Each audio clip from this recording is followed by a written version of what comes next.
Rachel has represented high-profile cases spanning from white-collar crime, defamation, and sexual assault. Rachel, I'm hung up on the idea that Baldwin said he didn't know the gun was loaded and it went off without him doing anything. Just for a minute, let's imagine that's true. Could he still be on the hook for involuntary manslaughter? Absolutely. I think that what the prosecutors here have charged by making it involuntary is that everybody knows he had no intent for this gun to go off. So no one is trying to say that Baldwin believed that the gun was loaded. He was not trying to kill anyone. Now, these are really severe charges nonetheless, because it's a manslaughter charge. It carries a jail and fine sentence. And he has repeatedly said he did not know the gun was loaded. In fact, someone directly told him the gun was not loaded. So yes, I think these charges are severe, but the prosecution does not have the burden to show that he knew there was a bullet in that gun. So is it the prosecutor's case then that it's his obligation to make sure that the gun was as he had been told it was? In other words, to open it up, make sure that it's empty, that he has some responsibility here? I think that is the case that they are going to make, that he somehow did not exercise what he was supposed to do. And not only did he not act reasonably, but he acted in reckless disregard for human life. So what they are doing here is really placing the burden on Baldwin to have checked that gun or not have pointed it at a human.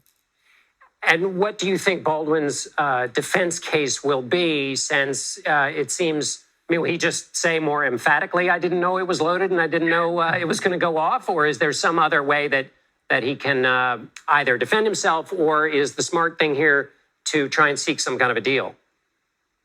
I think that if there was going to be a deal, it would have been struck already. Dave Halls struck a deal, and he was the assistant director in charge of safety on the set. And there was probably most severe liability for him because he was in charge of safety. That was his area.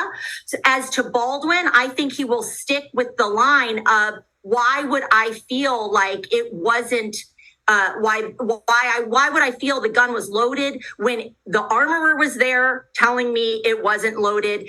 Dave Halls was there telling me it wasn't loaded. And my stage direction was to directly point the gun in the direction that I did. And I think that will be his most strong defense.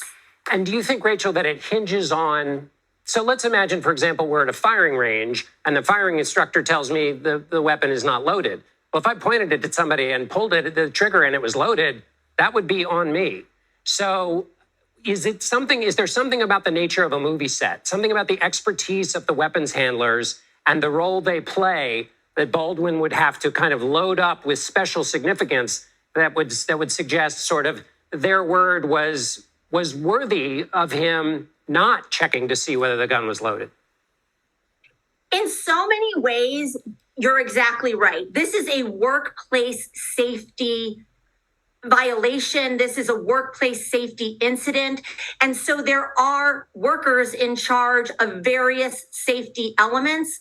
And in that structure, there was some sort of reliance on the workers in charge of safety.